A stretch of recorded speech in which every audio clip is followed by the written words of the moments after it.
Minto-Morley reforms is also known as the Indian Council Act 1909. ठीक है, इसको Indian council act 1909 भी बोलते हैं और कॉन्स्टिट्यूशनल हिस्ट्री ऑफ इंडिया में मिंटो मॉर्ले रिफॉर्म्स बहुत ग्रेट इम्पोर्टेंस रखता है। आगे चलकर जब मैं मज़ीद इसको एक्सप्लेन करूँगी, इलाबोरेट करूँगी, तभी आपको इसकी क्लियर समझ आ जाएगी। ओके, कुछ लोगों का कहना है, ये कंसिडर करते हैं कि मिंटो मॉर्ले किसी एक बंदे का नेम था। नहीं, ये एक बंदे का नेम नहीं था, बल्कि ये 2 पर्सन्स थे जिन्होंने एक एक्ट पास किया हुआ था for the people of India. ठीक है, और इस वजह से इन दोनों की नेम्स की वजह से इसको मिंटो मॉर्ले रिफॉर्म्स कहा जाने लगा। Actually Minto was the viceroy of India and Morley was the secretary of state for India. So after the introduction of Minto Morley reforms, अब थोड़ा सा ये भी डिस्कस करना ज़रूरी है कि वो कौन से फैक्टर्स थे जिसकी वजह से इस एक्ट को पास करना पड़ा। ठीक है, तो सबसे पहला जो फैक्टर था वो ये था कि जो इससे पहले एक्ट पास हुआ था 1892 का इंडियन कौंसल एक्ट, उसमें जो रिफॉर्म्स इंडियन पीपल के लिए प्रेजेंट किए गए थे, that was not enough and the people of India were not satisfied with them. ठीक है, तो इस वजह से ये जो अपकमिंग रिफॉर्म्स हैं मिंटो मॉर्ले वो पेश किए गए। नेक्स्ट फैक्टर क्या था कि जो इम्पीरियल और प्रोविंशियल लेजिस्लेटिव काउंसिल थी, उसमें इंडियन पीपल को इतने इख्तियारात, इतना पावर नहीं दिया गया था। That's why they demand more powers.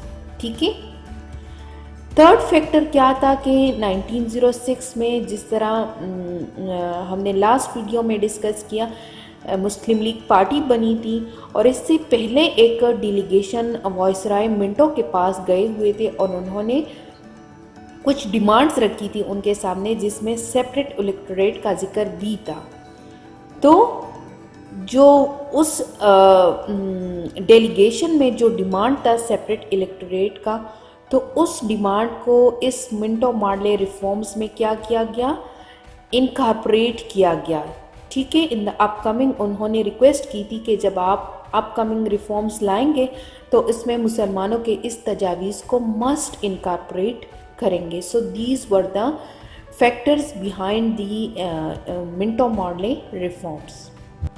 So with regards of all these factor, क्या होता है कि 1908 में ब्रिटिश पार्लियामेंट ये अनाउंस करता है that it was in the favour of giving more rights to the Indian people. ठीक है, क्या अनाउंस करते हैं कि वो चाहते हैं कि हम इंडियन पीपल के लिए और रिफॉर्म्स ले आए और पावर्स और राइट्स दे दें। तो क्या होता है कि Lord Minto in collaboration with Lord Morley, जो कि सेक्रेटरी ऑफ स्टेट होता है, उनके साथ मिलकर एक बिल ड्राफ्ट करते हैं for the introduction of constitutional reforms. ठीक है, बिल क्या हो जाता है, बिल ये दोनों तैयार कर लेते हैं और इसको प्रेजेंट किया जाता है पार्लियामेंट में for the approval.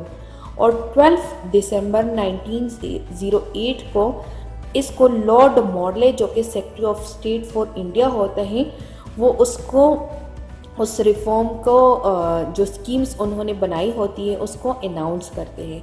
And then for the second time इसको 23 फरवरी 1909 को अगेन उसको रीड किया जाता है और इसको सेंड किया जाता है कमेटी में।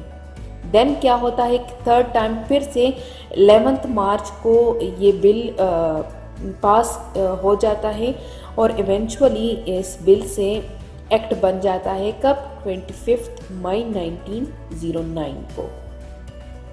Now this slide is very much important, क्योंकि जिस रिफॉर्म्स की हम बात कर रहे हैं तो तमाम लेक्चर का जो निचोड़ है वो इसी स्लाइड के अंदर है। So please be attentive and try to understand.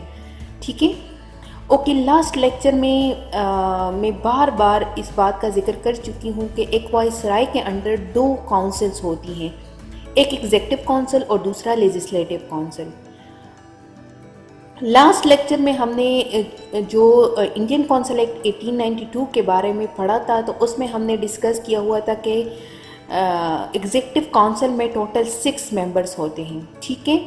और ये तमाम के तमाम 6 मेंबर जो थे वो ब्रिटिश से ही ताल्लुक़ रखते थे। अब चेंज क्या आया इस रिफॉर्म्स में? चेंज ये आया कि अब 5 मेंबर जो होंगे वो ब्रिटिश के होंगे और 1 मेंबर इंडियन होगा। वो इंडियन मेंबर या तो हिंदू होगा या मुस्लिम होगा। सो जो फर्स्ट एग्जीक्यूटिव काउंसिल का मेंबर चुना गया वो था SP सिन्हा। क्लियर? अब यहाँ पे लेजिस्लेटिव काउंसिल की तरफ आते हैं। लास्ट जो इंडियन काउंसिल एक्ट 1892 में हमने डिस्कस किया हुआ था, तो वो ये था कि मिनिमम 10 मेंबर्स होंगे और मैक्सिमम 16 मेंबर्स होंगे। यहाँ पे चेंज क्या आया? चेंज ये आया कि अब 16 मिनिमम मेंबर्स होंगे और मैक्सिमम ज़्यादा से ज़्यादा 60 मेंबर्स होंगे। अब उन 60 में से क्या होगा? 27 जो होंगे वो इंडियन होंगे और वो इलेक्टेड होंगे, जबकि 33 ब्रिटिश होंगे और ये नॉमिनेटेड होंगे। अब यहाँ पे ये 27 मेंबर्स बहुत ज़्यादा इम्पॉर्टेंट है। इसकी अगर हम बात करें तो ये 27 मेंबर्स में से 13 मेंबर्स जो होंगे, कहा गया कि उस पर स्पेशल इलेक्शंस के थ्रू मेंबर्स आएंगे। मीन्स मेरे कहने का मतलब ये है कि इसी स्पेशल इलेक्शन के थ्रू मुसलमानों के उस मुतालबे को, उस डिमांड को पूरा किया गया। मीन्स सेपरेट इलेक्टोरेट की मैं बात कर रही हूँ, ठीक है। तो 6 सीट्स जो थी वो मुसलमानों के लिए मुख्तस कर दी गई कि उस पर सिर्फ और सिर्फ मुस्लिम्स कैंडिडेट जो है वो कॉन्टेस्ट करेंगे। क्लियर हुआ? तो यहाँ पे जो सेपरेट इलेक्टोरेट थी वो इनकॉर्पोरेट हो गई। अब अगर हम 33 मेंबर्स जो थे ब्रिटिश की उसकी बात करें तो 33 में से 28 जो होंगे वो ऑफिशियल मेंबर्स होंगे और 5 जो होंगे वो नॉन ऑफिशियल मेंबर्स होंगे। क्लियर? अब सेंट्रल लेजिस्लेटिव के अलावा प्रोविंशियल लेजिस्लेटिव काउंसिल में भी को भी क्या किया गया? एक्सपेंड किया गया।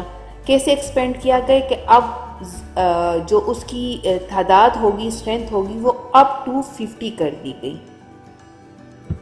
इसके अलावा और कौन से सर्टन एडिशनल राइट्स थे या रिफॉर्म्स थे?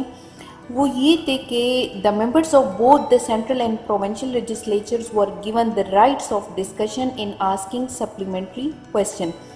जबकि इससे पहले जो एक्ट आया था 1892 का, उसमें वो सप्लीमेंट्री क्वेश्चंस नहीं कर सकते थे। इसके अलावा एक और बड़ी फैसिलिटी ये भी प्रोवाइड की गई थ्रू दिस एक्ट कि वो फाइनेंस पर अब बात कर सकते हैं। क्लियर? इसके अलावा इस एक्ट ऑफ 1909 के कुछ रिस्ट्रिक्शंस भी थे। वो ये थे कि they could not discuss foreign relations, court of law, expenditure on state railways, interest on debits etcetera. But जो सबसे मोस्ट सिग्निफिकेंट चेंज इस एक्ट के थ्रू आया वो ये आया कि the element of elective in the legislatures was introduced for the Indians, and the demand of separate electorate for Muslims was introduced and accepted through this act. Hope you guys will understand this, but if you have any question, do write your question in the comment section below. Thank you for watching my video. Allah Hafiz.